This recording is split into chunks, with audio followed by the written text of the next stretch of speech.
Welcome to this edition of Insider Secrets, the weekly podcast that turns real estate investing goals into reality. Each show, we interview guests who are seasoned real estate professionals, actively closing and managing real estate deals. Mike is the founder of My Core Intentions and would like to help you make your real estate investing dreams a reality. Mike coaches you to buy investment real estate, creating short-term cash flow and long-term wealth.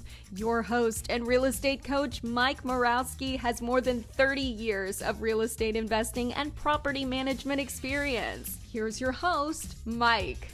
Hey everybody, welcome back. It's Mike, your host of Insider Secrets, brought to you by My Core Intentions.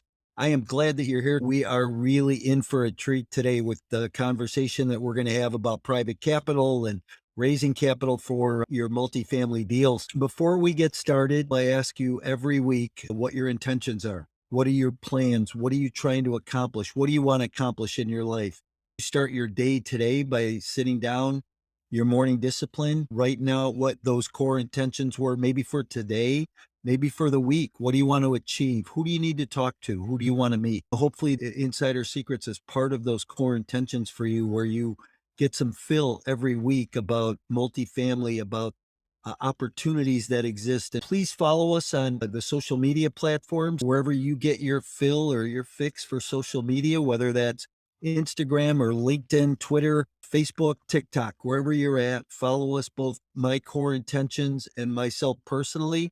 Like us, love us, subscribe, go to our YouTube channel. There are hundreds of hours of material out on YouTube. Anything that you want to grab your hands on, feel free to do that. Today's episode is brought to you by Urban REI Property Management here in Chicago. We are a core asset property management company dealing with single family as well as multifamily properties. So if you're in the market for a new property management company, or you're buying an asset and you would like somebody to evaluate it, we have a team of experts that can help you take a look at that. So don't hesitate to DM me and we'll get you more information on that. All right, so let's dig in. I'm joined today by my friend Joel Block. Joel is the CEO of Bullseye Capital. Joel, you want to say hi real quick before I intro you? You know what? Listen, why don't you keep going and then I'll fill in the gaps. All right, good. I can't wait. I'm excited. I've been thinking about this for days. Joel's fund rehabilitates distressed assets. Joel has taught thousands of real estate brokers, CPAs, attorneys, and investors about raising capital and the best practices structuring group investments. He's a nationally recognized expert in private placements, deal structure, and capital raising for accredited and non-accredited investors. He's raised a lot of money, a lot more than I have. You could take two or three of my friends, and he's raised more than all of us together. One question I always start my episode with, I think it's an important question because it really describes who you are at the core. In one word, what best describes you personally and professionally? Well, it's not one word, it's two words. It's a phrase, and the phrase is advantage player. This is actually a nickname that was conferred upon me by the casinos in Las Vegas. An advantage player is somebody who's an expert in a game of skill, like blackjack. The house is unbeatable. They don't like people that have any kind of an edge or any kind of capability. Anybody who has that edge is called an advantage player. And I was an advantage player because I'm an expert blackjack player. That made me not necessarily welcome in the casinos in Las Vegas. There are certain skills or certain attitudes, philosophies that make advantage players what they are. And I've taken the skills of advantage players and I've really embodied that in my whole life. They're just things that winners do. If you are an advantage player, winning is inevitable. For the guys that I circulate with and the people that I teach about advantage play, winning is inevitable for them too.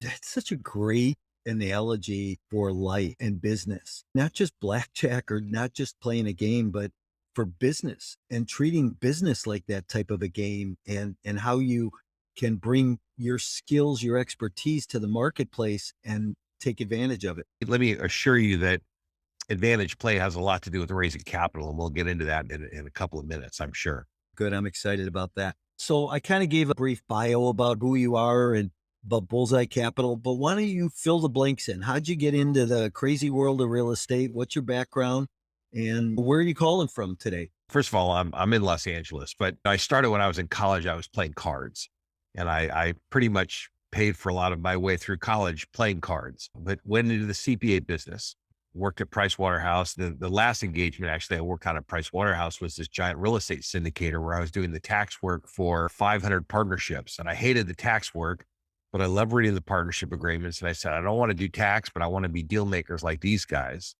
So I quit the firm and met another guy. The two of us tied up a little building and we went out and cold called a bunch of doctors, and we probably broke every rule there was, but we didn't know any better. And we did the first deal and the second deal. And we had done a total of about 8 deals in the first couple of years. Then I fell into a venture capital transaction where me and another guy had invented the concept of delivering stock quotes to investors by fax. That was a brand new concept. This was like 1990. Because I knew how to raise money, I went out and I was successful in raising $10 million for this deal. I built it, grew it all over the country, and ended up selling that company to a Fortune 500. So I've done a lot of the things that entrepreneurs try to do. Then about 15 years ago or so, an executive from Marks and Millichap called and said, hey, can we bring you out to Florida to do a conference for us and teach us how to raise capital the way Wall Street does? That turned into our syndication hedge fund symposium. Now have had thousands of people learn from us how to raise capital. We've got libraries of videos and all kinds of things. I'm really a proponent. If you're going to raise capital, do it the right way and deliver something great to your investors. And that's what we try to help people to do. So let's dig right in. When you say do it the right way, explain that. When you're talking about raising capital, what's the right way to do it? There's two sides to this. There's the lawyer side and there's the business side. The lawyer side is very clear. And what's very clear is that when you have an active person that's managing the investment dollars of a passive person, the active person has more information. They have more knowledge. They have more skills. They know what's going on. So the law puts a big burden on those people. The laws are called securities laws. So you use a securities attorney. And that's what the whole private placement process is, really telling investors all the stuff that they need to know to make an informed decision so that they can move forward. I'm not an attorney, by the way. I'm a CPA, but everything that we all hear about, these private placements, is really about giving investors the information they need to make an informed decision so that they can't wake up one day and say, well, I'd have known that, I never would have invested with you. So that's the first part. You have to get good legal documents that disclose everything to the investors, good, bad, ugly, and otherwise. The second half of the equation is the business part of the equation. The business part of the equation is that the attorneys are going to say things like, it's dangerous, it's terrible, it's terrible, it's terrible, don't do it, don't do it, don't do it. And ultimately, the business person is going to say, okay, now that the attorney told you all this stuff about do you want to do it or not, often people say yes. If I told you how dangerous it is for your wife to get in the car and drive to the supermarket, you'd never let her leave the house. If you knew how dangerous it was to go on an escalator or an elevator, if you had to read a disclosure every time you wanted to do anything, think about prescription medicine. They give you 50 different things that can go wrong with you, and people still buy medicine. The attorneys tell you all this stuff, but the business people still need to make deals happen. People in the United States, we understand risk. We understand that risk doesn't get made unless we make some money, but you got to structure the deal in a way that investors can say yes. And you have to be certainly careful about the things the attorneys tell you, and you want to take their advice very carefully. But you also want to lay out the terms of the deal in a way they can say yes. Sometimes what attorneys do is they write deals that are so one-sided that the attorney's job is not to be a mediator. Their job is to advocate for you, the investor or the promoter, whoever you are. If they're advocating for the promoter and they're telling the promoter, do this, and this is good for you, and this is good for you. You can't have everything good for you because ultimately the investor is going to say, no way, I'm not going to do it. Unfortunately, investors don't usually say, you know what I didn't like about your private placement or about your deal? It was so one-sided. It had this problem. They don't do that. What they do is they call you up on the phone and they go, I really like your deal, but I totally forgot that my daughter's getting married pretty soon and I need the money for her wedding. And then they make up some dumb excuse. They never tell you the truth. It's really important that you balance the needs of the investors against your needs so that you both make money and everybody does good. That's not usually part of what attorneys do. Attorneys are busy advocating for you, and their tendency is to protect you so much that they can be a little bit of a deal killer. Yeah, I can remember raising capital and bringing people in the office, giving them all the documents, and they'll go to their attorney and the attorney will look at it and they'll call me back and say, my attorney said I shouldn't do this. And I would say, okay, I just never tried to sell people. I think people invest in private deals because they know there's a different upside and that they want to be involved in real estate. I'll never forget the first time that I went to raise capital and I buy this a little 11 unit deal outside of Chicago. I throw an ad in the classified section of the newspaper. The ad said real estate investors wanted. From that little ad, my phone rang off the hook for the next 2 weeks.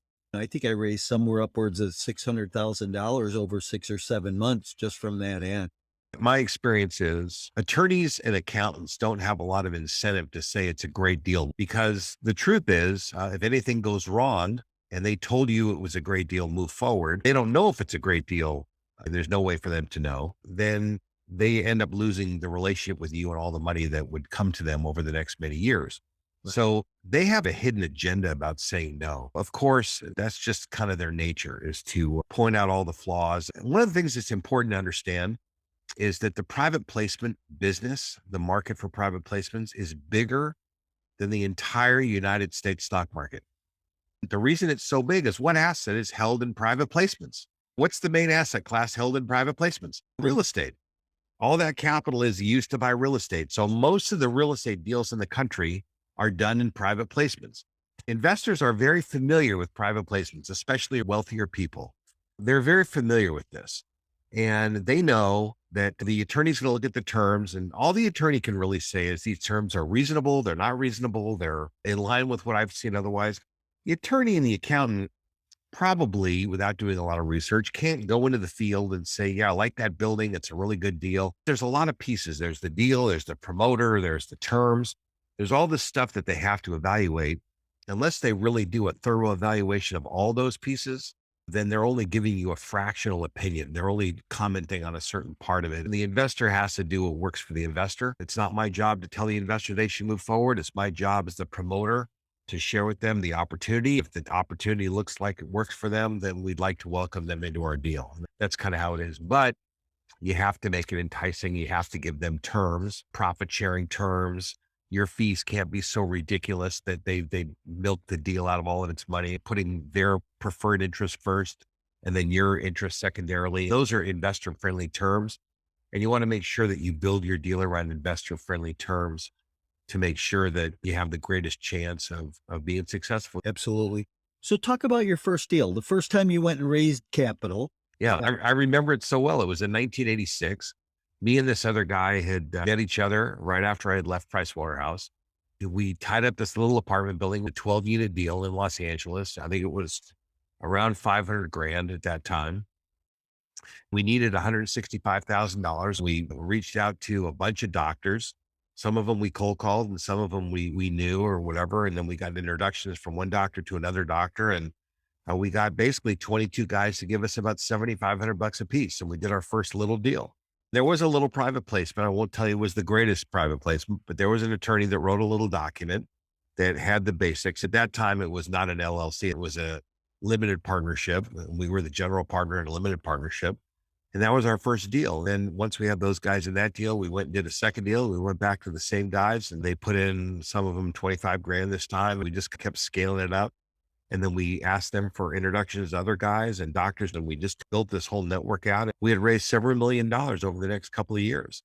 And that's how I got started in the real estate business. So you start with a couple of people and then you fan out across their networks, and it's a networking business. Back at that time, there wasn't any advertising. We didn't put advertisements in classified. There wasn't any 506c crowdfunding rules. None of that stuff existed. So it was really a country club business. It was a confidential business, which looking back at it, it was an exclusive business. It didn't really invite diversity people and other kind of people into the mix because there was no way for people to find out about these deals if they weren't in your inner circle. So I think the new rules, the new crowdfunding rules do a really good job in inviting new people into the mix that wouldn't have otherwise learned about these deals. That was our first deal, and it spiraled, parlayed into a bunch of other stuff. Yeah, that's interesting. That was back in 1986. That had been before they changed the tax laws. That was right after the Tax Reform Act of 1986 So we actually got started in 1987, now that I think of it. It was right on the heels of the Tax Reform Act. I was in the tax business. I was very sensitive to all these rules. We are committed to doing economic deals anyway, not tax deals. My stint at Price Waterhouse was all about tax deals. We were doing windmills. We were doing real estate deals. I was doing films. I was doing tax work for deals where guys were getting these big tax rebates. And I had a hard time understanding why as a youngster. I saw these credits and all this stuff moving, and it really, a lot of it went away. And I just was very committed that we wanted to do economic deals that made people money, where there was cash flow. So it was very much in sync with the times. That's crazy. Windmill deals back in the 80s? Yeah. In fact, it was, talk about an interesting thing. The business model was fantastic. I don't know if you've ever driven from Los Angeles to Palm Springs, but Yep. they have all these windmills. So different parts of California, we have these windmills, these wind areas between these mountains. Each windmill was 500 grand. This was in 1985, 86. So each windmill was 500 grand. It put 4 guys into a windmill. So each guy put up 100 a quarter, and they'd get something like $250,000 in tax credits for putting up. It was quite amazing. It was a multiple effect. The government stopped a lot of this. Even the Attorney General of the United States was involved in some of these deals. Even that guy at that high level, a lot of that stuff was pulled back, and there were all kinds of recapture problems. There were a lot of issues with these things, and the government really put the thumb on it. The 80s was a crazy time. Yeah. So was the 90s. So were the 2000s. I knew you were going to say that. That's why I said. So let's fast forward a little bit. You mentioned a couple of times calling doctors. If you're a new investor, you're going to syndicate deals today. How do you go look for capital to raise? Here's what you got to do. And here's what I tell everybody who comes to our symposium. I had the same conversation with a guy this morning. He goes, where am I going to find the money? How long does it take? The first thing you got to recognize, if you're a real estate broker, what's in your world? People who want to buy and sell houses. Now, why is it that those people are in your world? It's because that's what you're looking for. That is what you're looking for all day long. If we drew an avatar or a picture of a person who might invest passively into a deal, and you started looking, those people would come into your life. So what do? You ask every person that you meet, you say something to them, you go to a cocktail party. Hey, Joel, what do? We buy distressed properties, fix them up, and share the profits with our investors. Then you stop talking. Now, you're going to get one of 3 answers from that person. The person is either going to say, that's quite fascinating. By the way, I'm going to Milwaukee next week. Do you know what the weather's going to be? So they change the subject and move on, and they're not interested. So that's one. The second kind is going to be a realtor. It's going to say, oh, did you know I'm a realtor? Maybe I could sell you houses if you're fixing up all this stuff. So that's a vendor. The third kind of person is going to pull you aside. They're going to whisper in your ear, hey, how do I get involved in a deal like that? You take that person and you say, well, you know what? I can't talk about that right now because we're in the process of putting this together and everything. If you don't mind, what I'll do is I'll put you on our list. And as soon as we're ready, I'll give you a call without making any commitment. What's the ballpark number of dollars you might be interested in putting into the deal? No commitment or anything. And they'll give you some number and you mark it down. My experience is that whatever your list ends up being, and you talk to everybody, you're not selling anything. You're just putting it out there and waiting for people to inquire.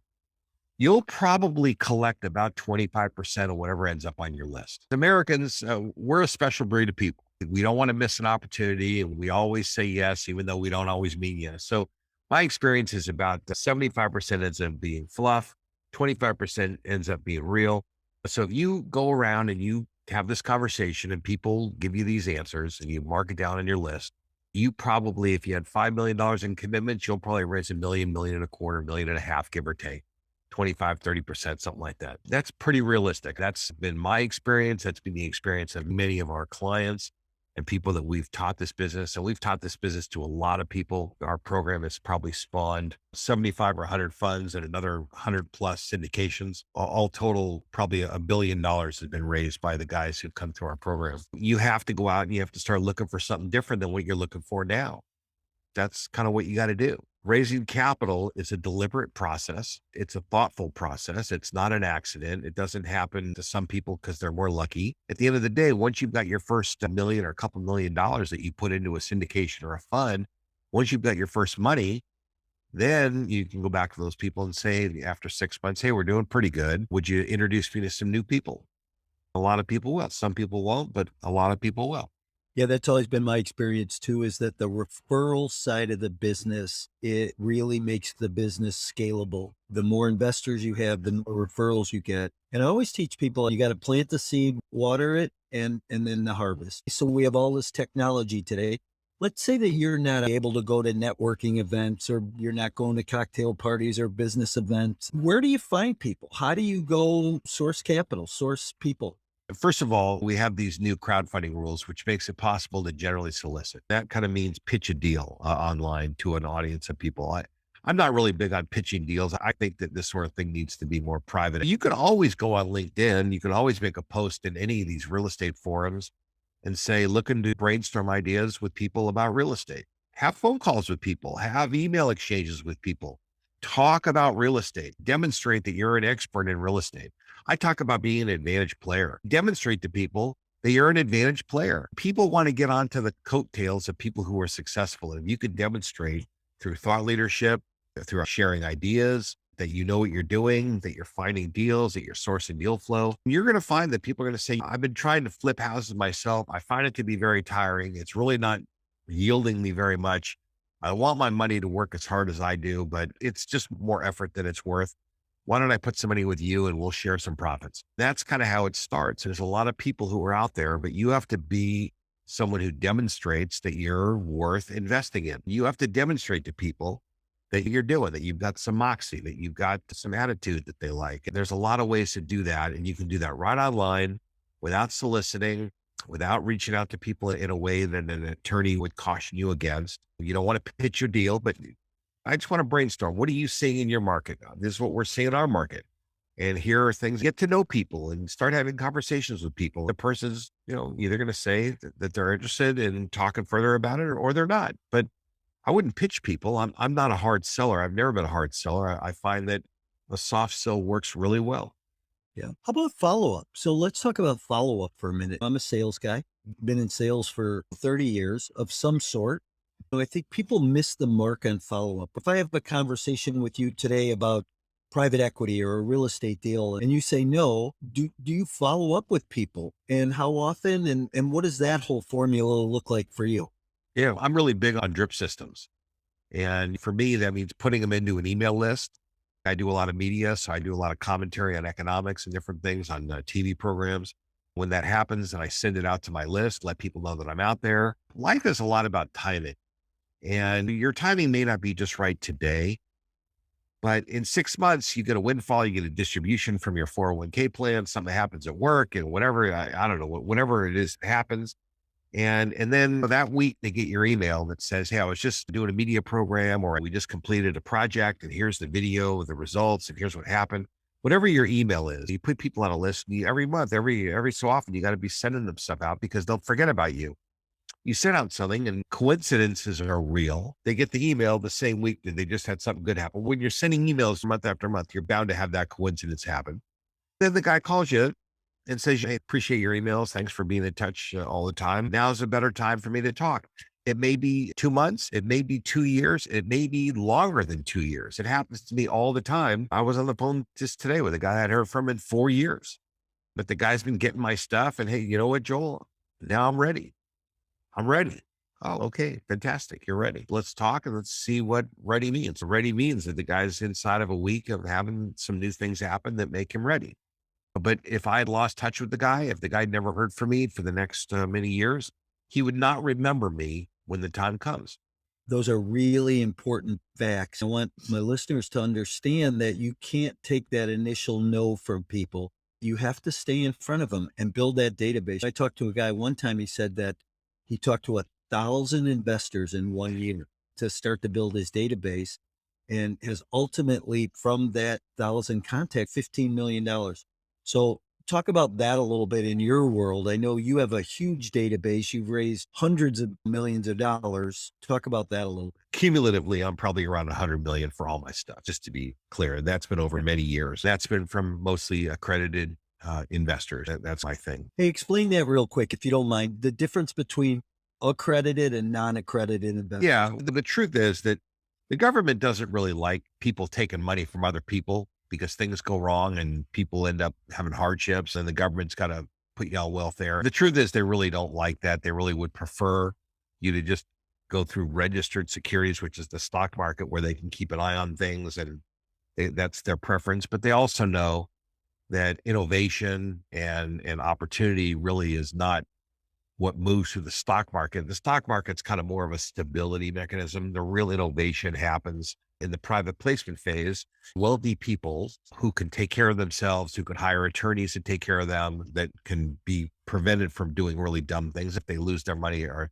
theoretically not going to be on the street. The government has an exception for those kinds of people. So the rule, more or less, is that everything has to be registered unless you're dealing with these high net worth people, which are people that are defined to make a couple $100,000 a year, have a net worth of $1 million or more. Plus, you can have a couple of non-accredited people who don't meet that definition inside of a deal. That's the way that the rules work. So an accredited investor is a wealthier person.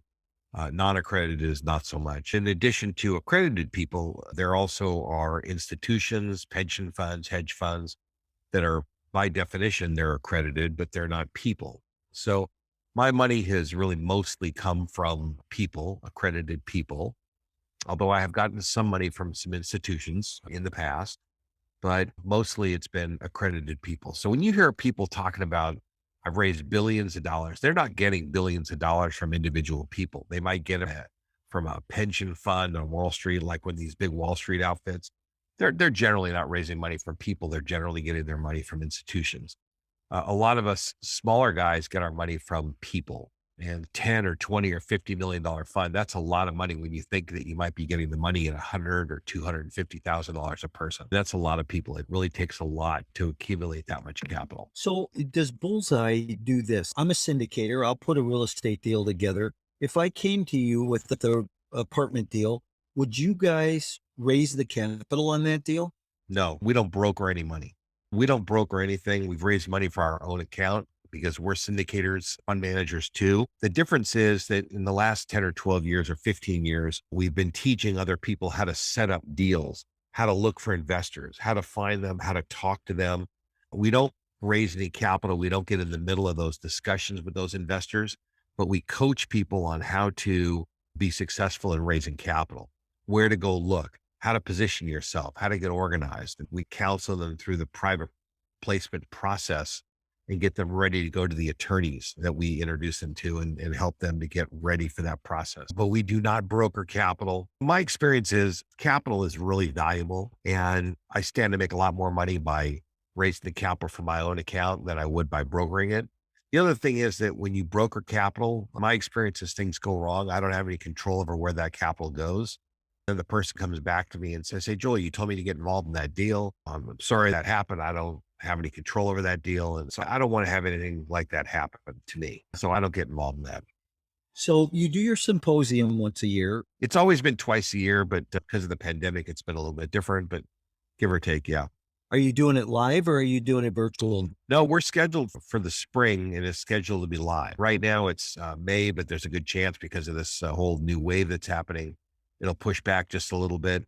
But we'll take 40 or 50 high-level people that have been successful putting together deals, maybe not syndications or funds, but they've been fixing, flipping, developing, buying. So they just need more access to more capital.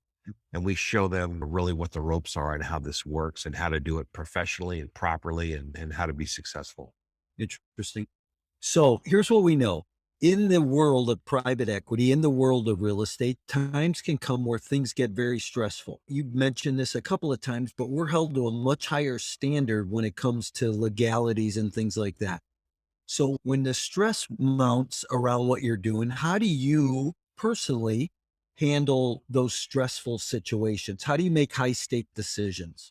First of all, you have to make sure that your plane's not flying too low. You have to make sure you're not going to run out of cash. The investors are going to look to the syndicator. So it's the syndicator's job to make sure that they reserve enough working capital that they don't find themselves in a pinch. They need to make sure that they're not making leverage decisions that put themselves into a bad situation. So don't over leverage. Don't fly too low. Those kinds of things maybe are more important than anything. You just have to be extremely careful.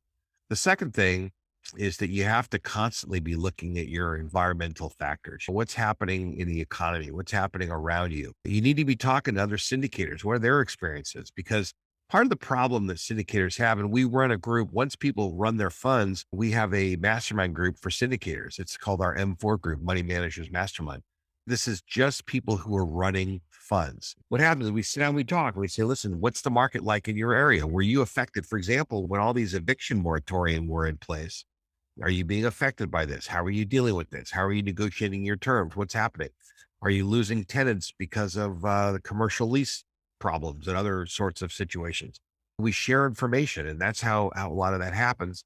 So people can get a read on the marketplace. And then part of what I do is I do a lot of forward-looking things, and I help people look at asset classes in advance that they may not be thinking about, and we share this information. You have to be part of a network that makes that happen, whether it's our network or some other network. You have to be part of something that gives you intel about what's going on in the marketplace. That certainly makes a lot of sense. You know, I always say that there's a great scripture in Proverbs that says, wise man seeks much counsel. I think by doing what you're doing, that kind of falls in line with that. How about technology? What do you like in technology today? Because I'm an older guy, I'm used to using the telephone, but everything that I do pushes people to the telephone. Emails push people to the telephone. Text messages push people to a telephone call. I use calendaring systems where people can click on a link that ultimately puts them onto a Zoom or a telephone call. So ultimately, my goal is to talk to people. It's not to have a be all and end all conversation in email or text or whatever the different thing is. So that's one part. When I think of technology for a lot of syndicators and a lot of things that we're doing, there are companies that have come up with great programs that keep track of investors, keep track of the deal. They set up these portals where people can go and they can do self-service. They can get their own tax returns, and you can write your checks this way and automatically deposit the money to the investor. We've talked to different companies. We haven't quite found one because a lot of our guys, they want this kind of thing for their investors. Unfortunately, I haven't found a great one to refer comfortably, but we're always looking. So I just know that these kinds of things are out there, and we're always looking at them. Yeah, a decade ago when I was raising capital, there was nothing like that out there. Today, there's a bunch of things. So there's those platforms where you can put your documents and put your webinar and put all your property information and quarterly reports and things like that. So there is the advantages out there today. Hey, this show's Insider Secrets, and I always like to share some type of a secret that you might have that would help a new investor get started in the syndication world. Anything that you haven't shared that would be interesting? You know, probably the most important thing to reiterate is start looking for investors. Start asking the question, would you be interested? Start compiling a list of people who might be interested. Again, 70% of them are not going to be interested, but start compiling a list, because if I said to you, start looking for yellow cars, you're going to find a yellow car here and there. In fact, you might see one every single day if you're actually out driving around. That's just the way that our brain works, is that we find what we look for. And if you're not finding investors, it's because you're not looking for them. If you're rehabbing houses, you're probably finding hard money lenders. You're probably finding private money lenders, but you're not finding equity investors into private placements the way we're talking about. The reason is because that's just not what you're looking for. So start looking for it, and you'll find that they're out there in abundance. Yeah, absolutely. Where do you see the market going right now? We're at a pretty high point in the market. Cap rates are really compressed and cost of capital is starting to go up. Where do you see the market going? It's a funny thing. Traditional economic theory is not holding up that great. A lot of what we would expect to happen, a lot of the professors, a lot of their predictions are not holding up. So here's a couple things. Number one, interest rates are certainly going to go higher, and the Fed is going to move them higher. Now, that's the short rate, not the long rate. Remember that real estate's driven by the long rate, but interest rates in the short run are going to be going higher. That would theoretically suggest that probably cap rates, in order to be competitive, will need to go up a little bit. So prices might come down a little bit. That's one thing to think about. But on the other hand, there's a housing shortage in the United States, and that housing shortage isn't going away. So as much as we think that real estate prices should go down a little bit as the interest rates go up, we have this shortage. On the commercial and industrial side, my sense is that there is going to be a softening, because the pandemic has done a lot of damage, and a lot of companies are reorganizing themselves. The Amazon effect has affected a lot of companies. So there's a lot of things that have changed in the marketplace, and we have to pay attention to those. It seems some prices on the commercial side should come down, but so far that hasn't exactly been the case. Yeah. Hey, this has been great today. A lot of information. I know that even myself, I'm going to go back and listen to this again because you had some really good high points. And I always encourage my listeners to do that. On a lighter note, I always ask 3 questions, the bonus round. What is the best book you've ever read? There's a couple of them. One is Negotiate Anything, Herb Cohen. That was his book years and years ago, an old school book now. Harry Lorraine wrote a book called The Memory Book. That was dramatic. I used to really like self-help, and that really was big for me when I was young.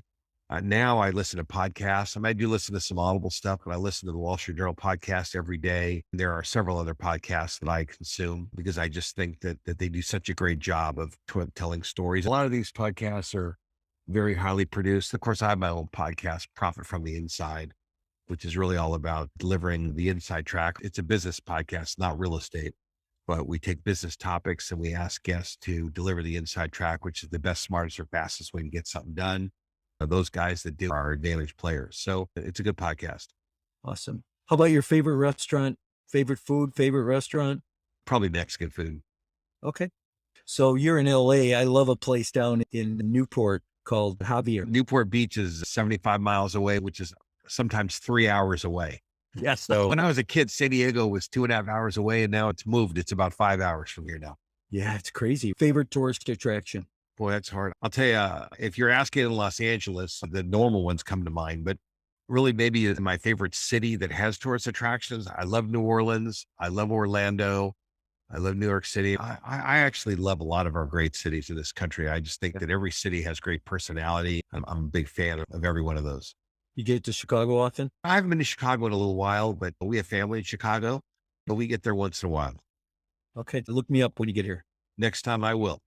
All right, Joel, tell people how they can get a hold of you if they want to talk to you about your fund or your symposium. And for people who are looking to raise capital, the best thing for them to do, go to syndicatefast.com and they can register. They can be part of our series. They can get videos from us. We have this giant library. People have written into us all sorts of questions. What's the difference between a syndication and a fund? How do you pay the preferred? How do you figure out this? How do you figure out that? So we've got a giant library of like 150 assets that they can scroll through. It's all free. Go to syndicatefast.com. By doing that, they'll be on our list and they learn about our symposium and when things come up, and we share all sorts of free resources and information. And we've tried to build a really great community of people who are in the syndication fund business. We probably have one of the bigger communities that anybody has, and we're happy to share that. That's awesome. Well, I'm going to go check that out myself. I really appreciate you being here today. Like I said, a wealth of knowledge and just great stuff. So good conversation. Appreciate it. Everybody, thanks for being here, and look forward to you being here again next week as we dive back into some more relevant information for the market and the world and your real estate investing. Have a great week.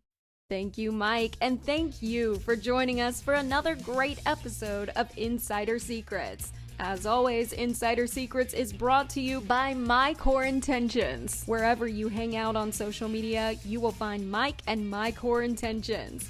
Please like and follow us to get the most up-to-date real estate investing trends. Visit mycoreintentions.com, where you can get expert coaching on all things real estate investing and property management. If you're looking to become an expert, Mike's coaching will help you scale your real estate investment business. We're looking forward to having you back again next week for more Insider Secrets.